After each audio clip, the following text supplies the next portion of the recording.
Hello everybody. This week we're reviewing a item that probably appeared, I think, in more mail order companies than any of the other items.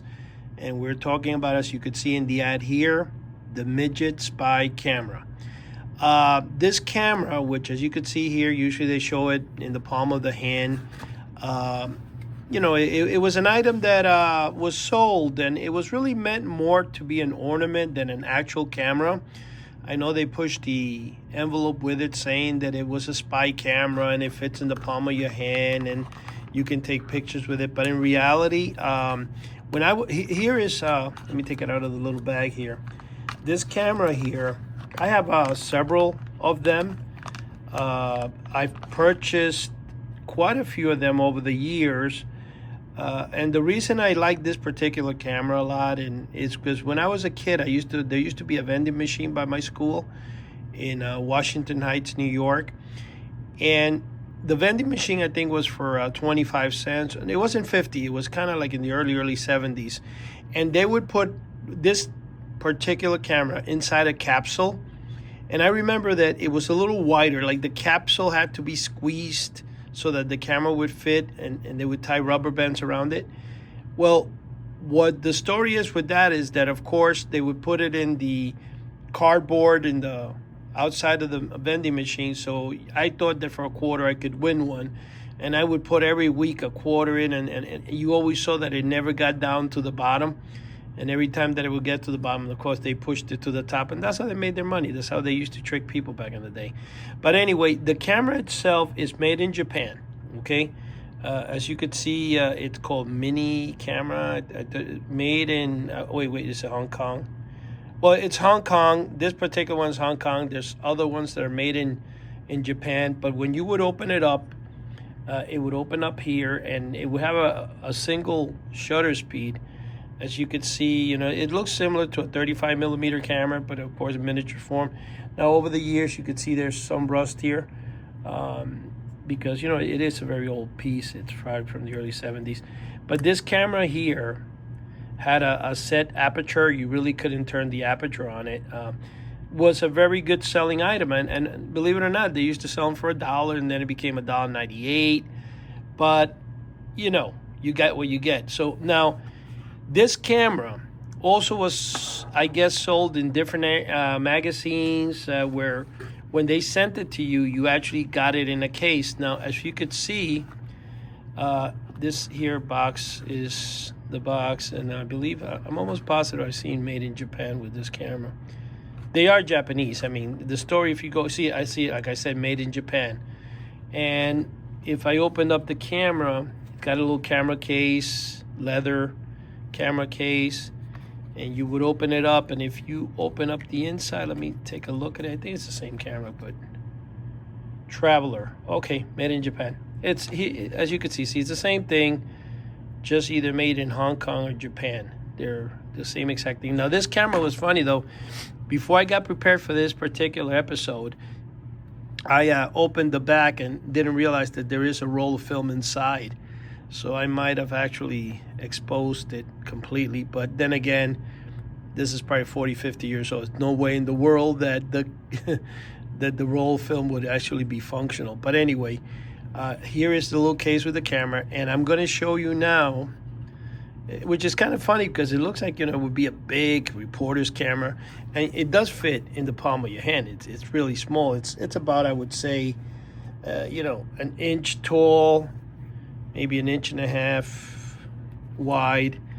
And again, with the little case, it looks like a little professional camera. And believe it or not, the camera does actually work. There are some pictures. I had, when I was way back, I bought one time pictures that somebody had taken with it. As a kid, I never took pictures with the one I originally had. Because I think you had to mail it away to get it developed and so forth. But anyway, here is a little box of rolls, and it kind of imitates, if anybody's familiar with Fujifilm, you can see that the box kind of resembles the coloration of Kodak or Fujifilm from the time, and the rolls are this little teeny things, you see. They would take, I think it was 10, 20 pictures, something like that. But I have in this little packet here 2 rolls, and I bought this particular camera out because, like I said, I have several. Because this one I knew that in the box it had the roll, with it.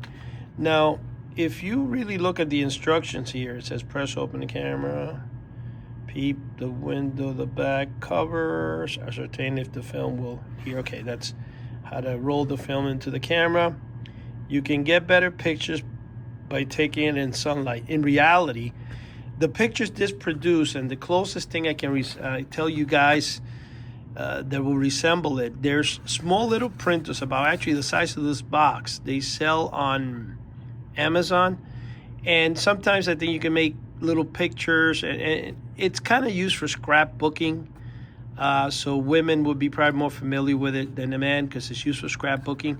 But the little printers go for like $20-$30, but they print an image on what's basically the old-fashioned fax machine papers, which is thermal paper, and it's usually black and white. Well, the way the original photographs of this camera look like is exactly like that. They're black and white, but they're very blurry.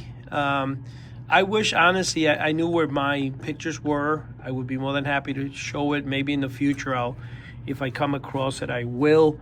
Now, having said that, you might be able to Google. I tried it, didn't really get too much luck, but then again, I didn't do it for a long time, different search engines. But if you search, you might be able to find actual photographs online that were taken with this miniature spy camera, the James Bond camera of the day, Like, let's be honest.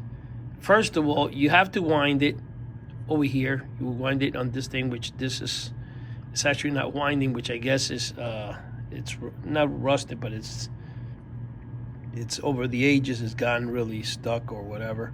And then you will pull this down here, see? And it will go click. Now this one here, I'm assuming, let me see if I can wind it. Hold on a second so you guys can see the action in the camera, because why not show what it does, right? Now let me see here. I'm sure that when you wind it here, it's got a okay, I got it to move. Interesting. I guess it hasn't moved in 20, 30, 40 years, who knows, right? But there should be a little lever here that will let you know when you can, Oh, there you go. See, look at that. Look how it goes. See? Look at the center. Maybe you can see how the aperture opens up. See? So this actually, I think, if you want to compare to what type of pictures I think this camera would produce, let's say if you remember anybody, I guess, anybody around my age, I'm assuming, because I'm not sure if they teach that today. I'm sure they do if you go to film school or you go to any type of school that teaches photography. They will teach about the original pinhole camera, which you would take like a soap box or an oatmeal box, and you put a film at the back of the box. When I'm saying film is developing paper that you use for the old-fashioned developing 35 millimeter films and so forth, and you would put it in back, and then you put a pinhole in the front, and when you put that camera pointed at anywhere, it would grab the image, and then you could develop the thing, and they were called pinhole cameras. I believe there's also a thing called camera obscura, I think, which works in a similar fashion. But the reason I'm mentioning all that is to show you the type of pictures that would be produced with this little miniature James Bond 007 camera. Now, this instructions are actually part of this one here. As you can see, I kept them in this plastic because over time, the papers, it's kind of like what they call onion skin. You see how it says, again, printed in Japan. So I'm kind of surprised this one says Hong Kong, because all the ones I have usually say Japan. I must have come across this one, I don't know, maybe, I'm not sure when, but I'm very surprised. But then again, everything in the 1970s was either Hong Kong or Japan. Later on, Taiwan started appearing a lot. But see here, if we can make it out, and I'm going to bring it up to the camera here, because it's so small that off the camera I wouldn't even be able to look at it. But it says, see, developing an enlarged prints. Send your tiny roll film to Tiny Film Photo Lab, P.O. Box. Oh, it's in Parkwell Station, Brooklyn, New York. Wow.